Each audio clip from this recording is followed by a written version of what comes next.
Knock, knock, knock. Look at me. Watch. That's me with you not subscribing to YouTube. But watch. That's me with you subscribing to YouTube. What are you doing?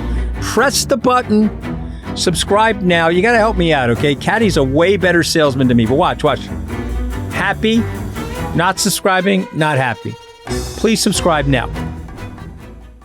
Donald Trump hates losing, and he could see certainly by the weekend that he was losing. People like Marjorie Taylor Greene, Representative Massey, they're all breaking from Donald Trump. We are now at a point where even the MAGA factions in his own party are beginning to think about what comes next. And that is a form of political gravity that even Trump cannot defy. This episode is brought to you by Revolut Business, the all-in-one business account to manage your finances.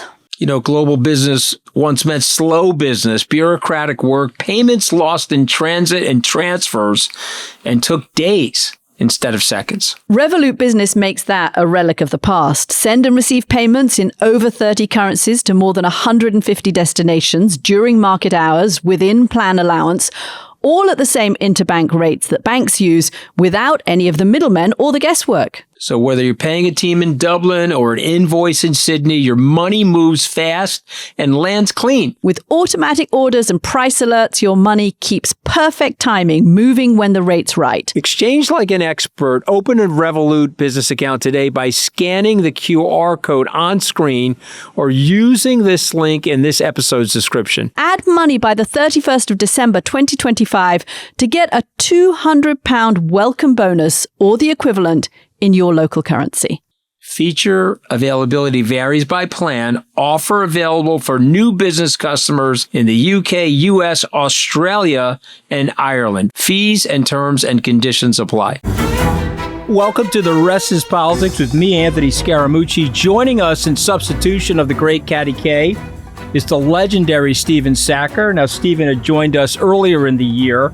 You're back by popular demand, Stephen. It's great to be back on the show. I love that line about back by popular demand. I think that's code for you couldn't find anybody else, but nonetheless, I'm absolutely delighted to be here. You were a fan favorite. I'm not making that up. Trust me, this is a very commercial organization, Stephen Sackur. We don't mess around here, but I want to talk about a couple of things. Trump urged Republicans to vote to release the files related to Epstein. The vote's scheduled for Tuesday, Stephen. But for the last several weeks, he's been jawboning representatives to block the release of the files. So I want you to square this circle as a journalist. We're going to release the files as the campaign pledge. They release haphazard nothing. Then his Attorney General, Pam Bondi, says there are no files and Epstein, nothing happened. Of course, we know that's not true. And now caches of emails are coming out from the Epstein estate. And Trump has a finger in a dam, but the dam is already broken, so he's reversed course.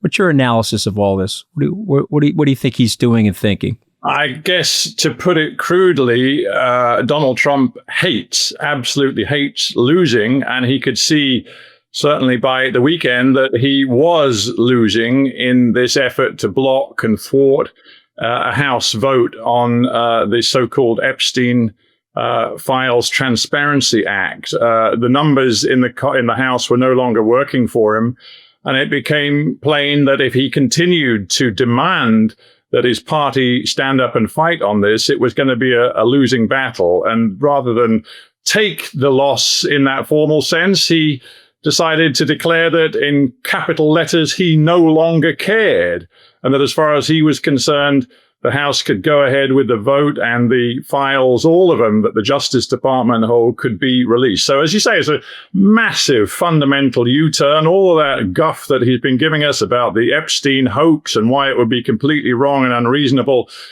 to release all the documentation, all the files, all that is now out of the window, and he's saying he simply doesn't care and that he just wants to focus on the people's business and that this is nothing more than a distraction. So one of the things we said last week, Caddy and I were talking about this. I felt like Trump is off his game. I felt like this was the right move from day one, because the best move is with Trump is always to be offensive. he could say, release all the files, and then anything that comes out that's damning related to him, Stephen will say, well, that's fake news. It's AI generated. And then, of course, his base would say, well, he asked for a full release of it. So obviously, all this stuff that they're generating is fake and nonsensical. Why do you think he didn't go in that direction in the beginning? I'm going to submit to you that I think the reason is he's tired and off his game. I think it's really that obvious. But what do you think were some of the reasons why he didn't go in that direction in the beginning? Well, I think he's become so used to the idea that he ultimately can control events in the Congress that it took him till far too late to realize that on this one, he probably couldn't. Mike Johnson, the Speaker of the House, seems to have been telling him for a long time that, you know what, we have the capacity to delay on this. Obviously, there are a few key moments. There was that special election in Arizona, which saw a Democratic congresswoman elected. She made it plain she would support the release of the files. That changed the mathematics somewhat, and Speaker Johnson was clearly beginning to lose the battle to hold back the tide. And of course, Donald Trump had lost some key members of the MAGA movement. I'm sure we're going to talk about Marjorie Taylor Greene, but it wasn't just her. There was Lauren Boebert, there was Nancy Mace, and of course, there was a very effective rebel leader for the Republicans who wanted to see the files released in Thomas Massie from Kentucky. So, as I say, Trump, who's so used to bullying and bulldozering his way through the Republican Party, came up against some opponents on this particular issue who would not be bullied. And he is very definitely not used to that.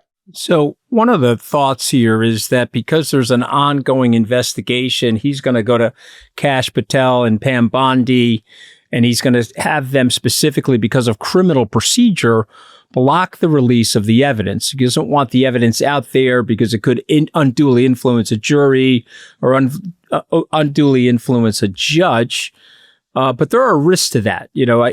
Some of it may come out, some of it may not. What do you think his next move is on the chessboard, Stephen?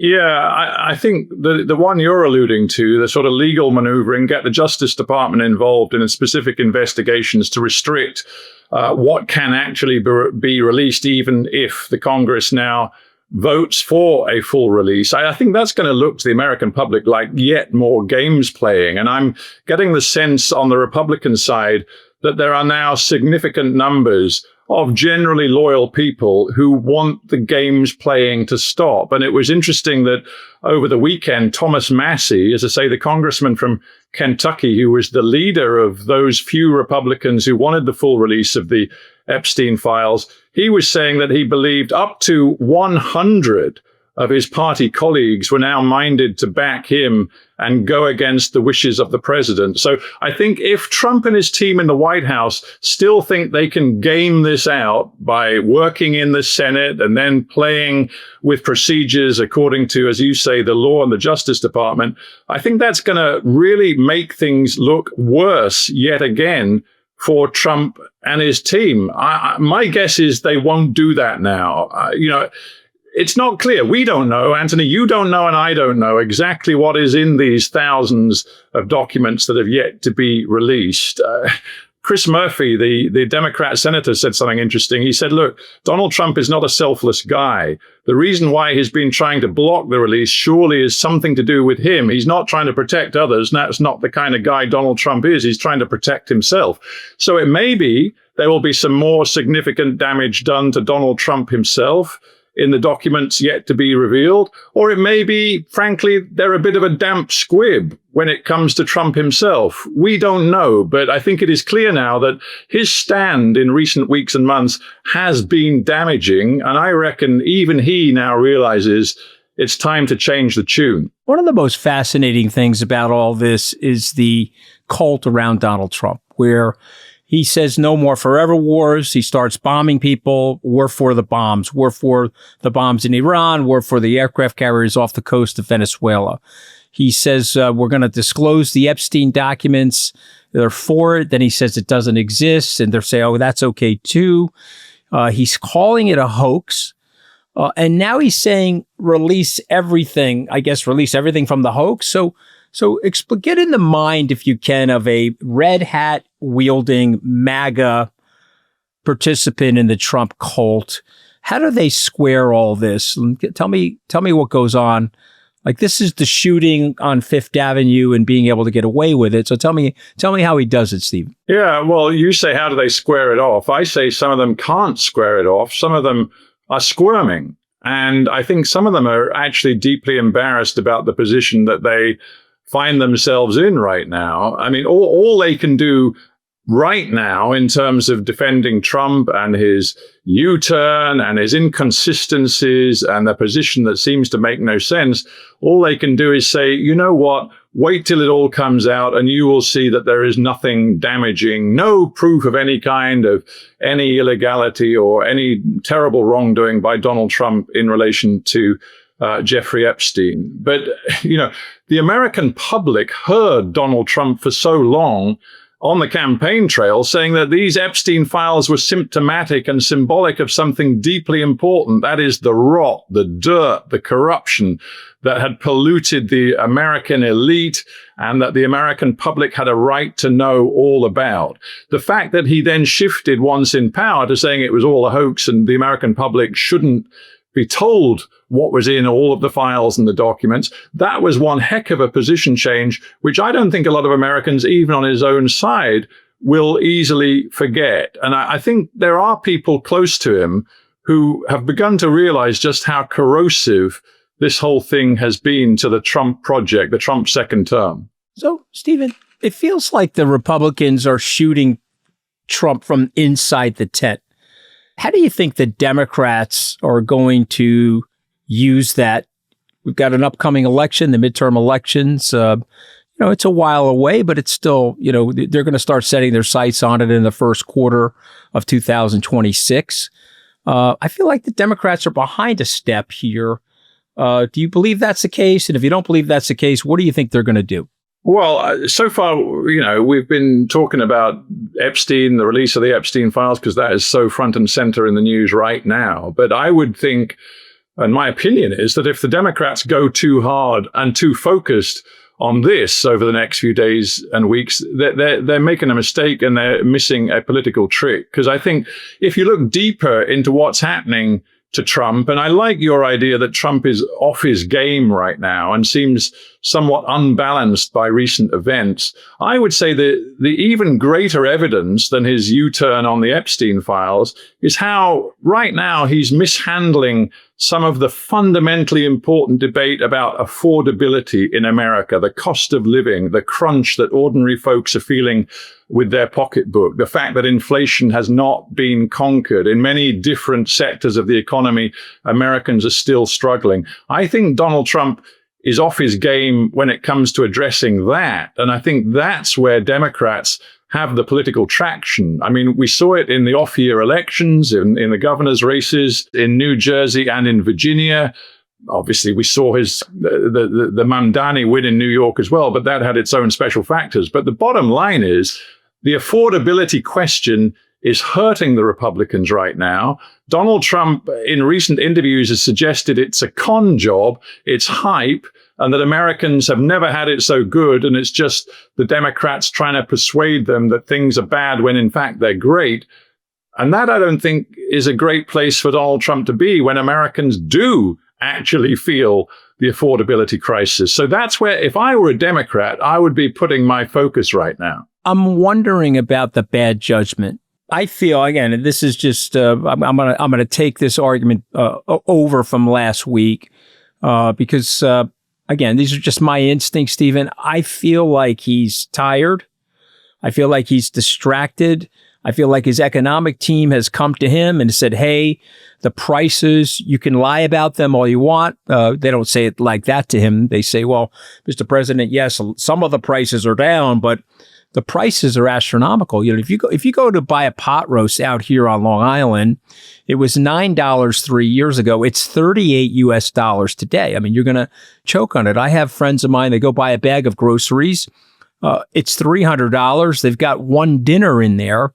Everything else is just the supplemental stuff that they need for their kitchen. So I think he's really on his back foot. Let me make one other point. he tariff. They go to him and say, why are you tariffing things like coffee that we don't produce here in the United States? He says, doesn't matter. We're going to blindly tariff. 50% tariff in Brazil leads to a 22% price increase in coffee at the supermarket and coffee at the Starbucks. He's now rolling that back. And so I don't understand why the Democrats are not framing the narrative differently by saying, hey, everything we said he was doing, we predicted. Now he's obsessed with this Epstein thing.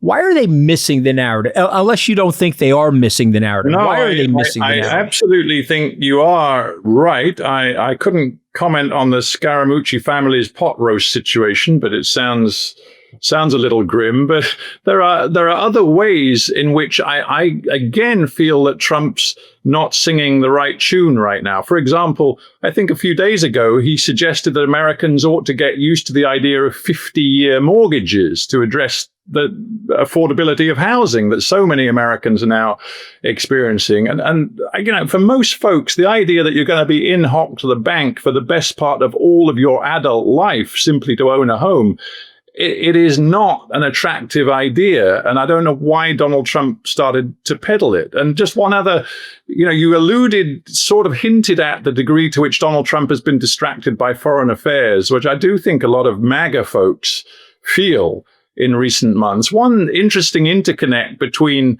foreign affairs and domestic was in Argentina, when Trump suggested that, to bring beef prices down, the US might start importing shed loads of Argentinian beef. And you can imagine what that meant for America's cattle and beef farmers.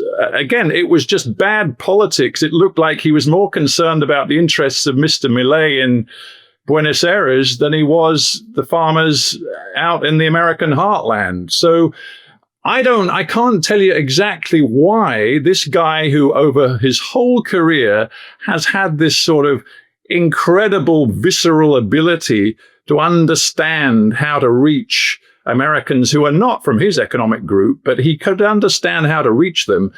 At the moment, I think that gift is deserting him. I agree with all that. I guess the last question before we go to the break, somebody like me, I would just tell you, I would not be comfortable.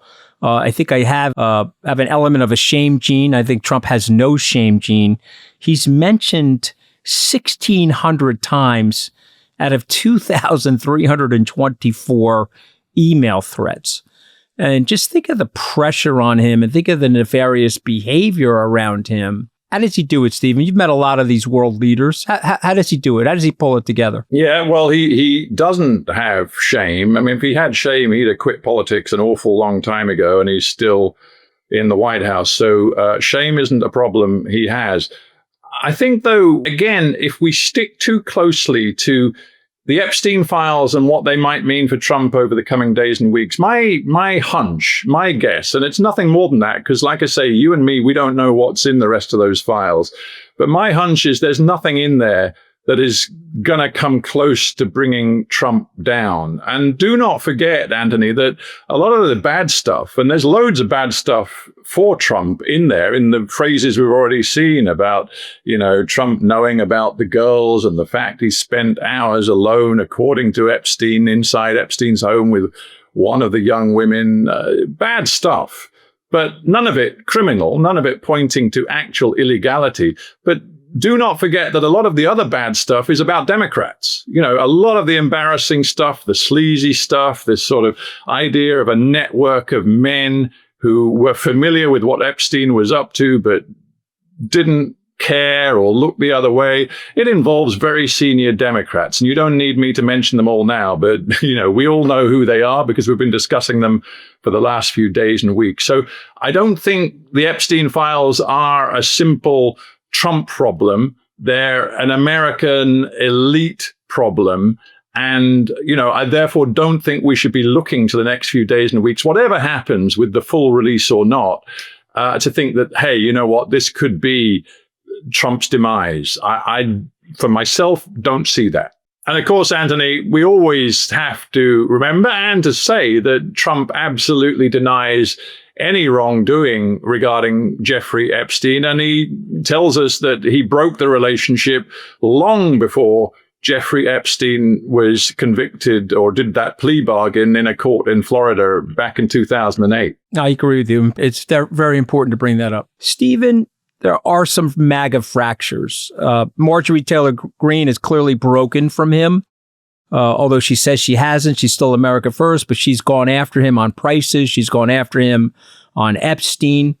They've tried to coerce her. Now they're calling her Marjorie Trader Greene. He always comes up with a cute nickname. There's other rifts, though. Thomas Massey, Rand Paul. But under the surface, Stephen, because unfortunately or fortunately for me, I still talk to a lot of these people. Under the surface, they are getting ready to break from Donald Trump. The midterms are coming. He is a lame duck, even if he puts out Trump 2028 hats and hands them out to Syrian leaders. It really doesn't matter.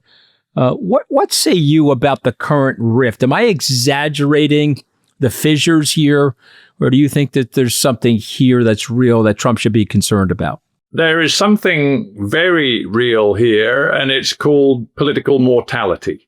You know, we use that phrase lame duck, and it gets wheeled out in the second term of every presidency, but it persists as an idea because it has real weight behind it. Donald Trump, defies political wisdom in so many different ways, but he cannot defy the fundamental. He is in his second term. He's already had pretty much the first year of it, and inevitably, people start to look to what comes next. And Steve Bannon might say, hey, you know what? The Constitution's a little bit fluid on this, a little bit vague. We can engineer a little tweak to it to give Donald Trump the chance to run for a third term, but that ain't going to happen. And I do think that we are now at a point where many people in his own party, even the MAGA factions in his own party, are beginning to think about what comes next. And that is a form of political gravity that even Trump cannot defy. Let me play GOP strategist for a second, and I'd like you to react to this. So I'm an old school Republican. I have submerged and submitted myself to MAGA populism, but I don't think there's any personality, any figure out there that can galvanize that movement as successfully as Donald Trump. And I'm going to make a move here, Stephen. I'm going to try to restore large swaths of the old philosophical tenets of the Republican Party. Now, from your distance, which I think is a very interesting and objective vantage point, am I going to be successful in doing that, or am I going to be rebutted? And is this now Trump's party and this MAGA movement's going to last several decades? Yeah, I think that this is Trump's party. And then we've got to talk about J.D. Vance and the extent to which it may become his party. I got thinking about what you're referring to with the death of Dick Cheney and all of the thought and reflection on what has happened to the Republican Party, even the hawkish right wing of the Republican Party since Donald Trump's MAGA movement essentially took the party over from within. And those people who are absolute hardcore small c conservatives want small government, they want lower taxes, they want less government. These people, of whom Dick Cheney was a leading proponent, these people who feel that way but cannot stand Donald Trump's populism, I think they don't really have traction in the Republican Party right now. It has been hollowed out to a massive extent by all of these years of Trumpism, if we can create it as an ism. And therefore, I think in the short to medium term, those who inherit Republican power will be of the Trump movement. And that's why I think we have to talk about J.D. Vance. And J.D. Vance, I think, is trying to, it goes back to what we were talking about in the first half about Trump being off his game, about not really messaging in a way that the American public appreciates on the economy right now. J.D. Vance is trying to do something quite subtle. He's trying to stay loyal, but he's also, I think, trying to indicate that he gets the affordability argument. He gets the crisis of sort of well-being and economic well-being that Americans are feeling right now in a way that his boss maybe doesn't. You know, while his boss is busy putting the bulldozers into the White House to create a new, incredible sort of gilded ballroom, I think J.D. Vance is trying to use language that suggests he understands what's going on back home in his own part of America, which was a very poor white working class part of America. So that's my analysis, that no, there won't be the return of that sort of mainstream conservatism that looked down its nose at Donald Trump. I think that the inheritors will be MAGA related, but they'll try and shift the messaging away from the grandiose sort of persona, the dominant persona of Donald Trump himself. Yeah, it's interesting. I actually believe that Vance is saying MAGA, MAGA, MAGA, and he's being a little subtle. And I do agree with you about the affordability issues. But if he were to instantly become president for some reason, I think he's a tech oligarch president. Right. I think he switches the entire script and he adheres to the Peter Thiel, Elon Musk ways of operation away from pure populism. Do you agree with that, or do you think he's going to take the mantle of Trumpism and carry it forward? Well, I guess like a canny politician, I'm not really sure, because there's two parts to his political character right now, and I guess we've quite effectively summed them up. One is that he's still the guy who feels the pain of the white working class and will never forget it. But he's also the guy who's reached the top of politics by forging incredibly strong and deeply financially useful relationships with some of the richest tech bros, not only in America, but in the world. So, in the end, which way will he use his political capital when it's really his to spend, if he gets to that point when we're saying that Donald Trump is pretty much out the picture and we need to know where J.D. Vance would take America? I think right now he's sort of hedging his bets. He's not telling us precisely which way he would go. If you want my opinion, I think that the next election will absolutely be difficult for him to win if he is seen to be the guy whose politics is being driven by Peter Thiel, Elon Musk, and others like them on the west coast of the United States, or it doesn't really matter which coast they're on. But that kind of billionaire money power and information power being the key driver to a presidential candidate, I think will be problematic. And of course, if you want more J.D. Vance discussion, I know so many of you guys are loving the series by our very own podfathers, Alistair and Rory, which is available to founding members. You can sign up at therestlesspoliticsus.com. Okay, so play Trump strategist now. Trump, let's assume that he's stung and he's weakened a little by the Epstein files, but he's very survivable. We're now into March or April of 2026. The midterms are looming. The typical American president at that moment really only has 5 or 6 months of vitality left, because once he jumps the shark into the November timeframe after the midterms, most of these presidents, at least the last several presidents, have gone lame duck in their second term. But be the Trump strategist now. What does he do from a patronage perspective? What does he do from an adherence of loyalty? How does he keep everybody in the boat going in the direction that he wants to go, despite this looming political mortality that you described earlier? Well, I think that arguably, of all the political challenges that Donald Trump has faced, this coming challenge of how to avoid the weakness that comes with evident political mortality may be the biggest and most difficult challenge of all. What presidents tend to do is look for grand achievements on the international stage as well as on the domestic stage. And we know that Donald Trump would love to, be the global peacemaker. He didn't win the Nobel Peace Prize last year, much to his chagrin, but maybe he believes he can win it next year, which means that he's got to deliver and got to still spend time and political capital on stuff that the MAGA movement frankly doesn't care that much about, whether it be Israel-Palestine over the Gaza problem, or whether it be Russia-Ukraine and trying to get Putin to the peace table in a way which Putin doesn't appear willing to play ball, or whether it be, for example, trying to tell Americans that he's conquered the narco-terrorist Maduro in Venezuela and, cut off that, as he would put it, key drug supply route into the United States, which is damaging,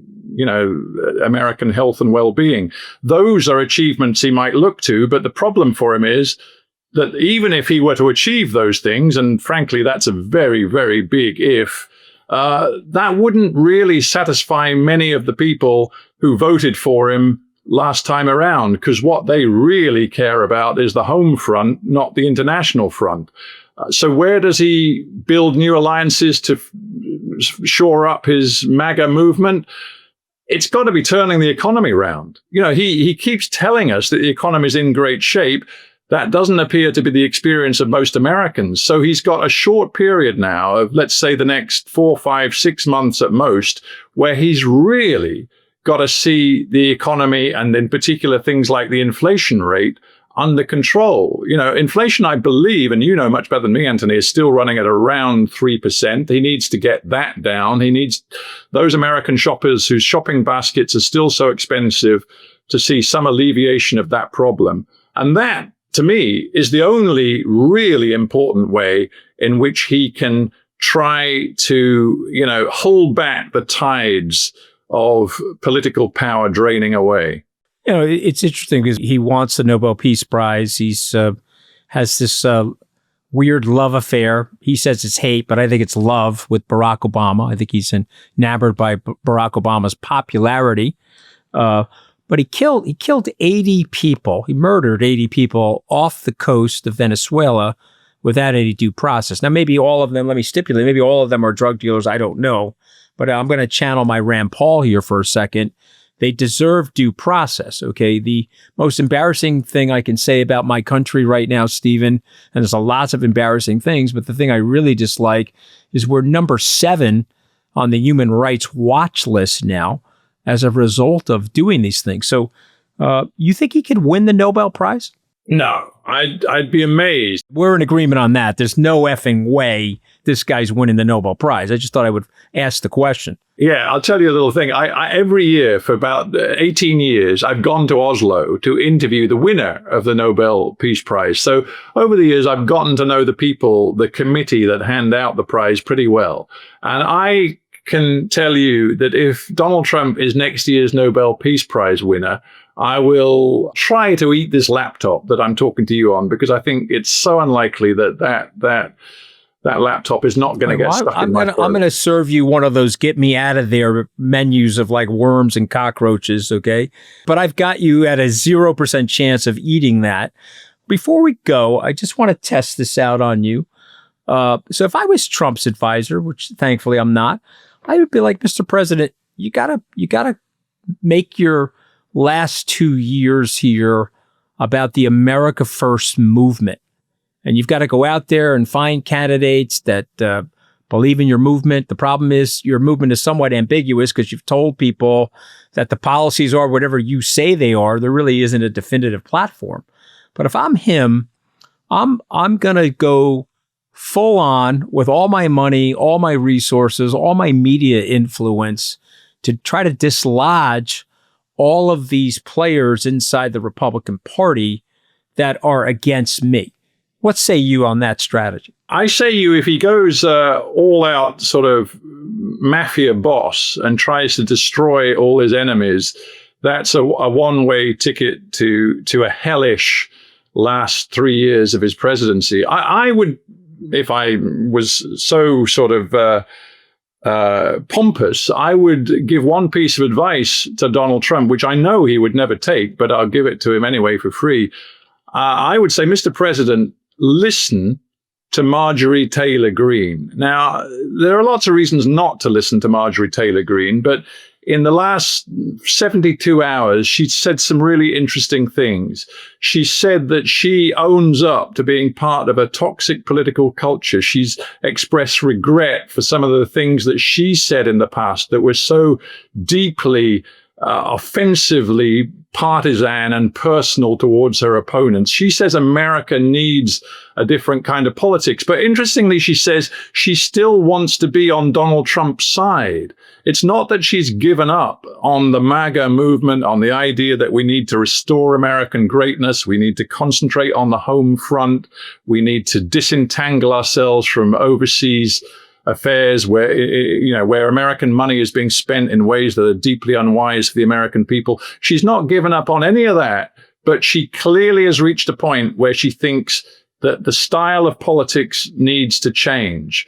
And for me, if the MAGA movement is to evolve into something that goes far beyond Donald Trump's second term, I think it's going to have to evolve too. And while I don't for a minute think that Donald Trump is going to listen to the woman he calls Marjorie Trader Green, I think actually all of us ought to be listening a little bit to what she has said in the recent past.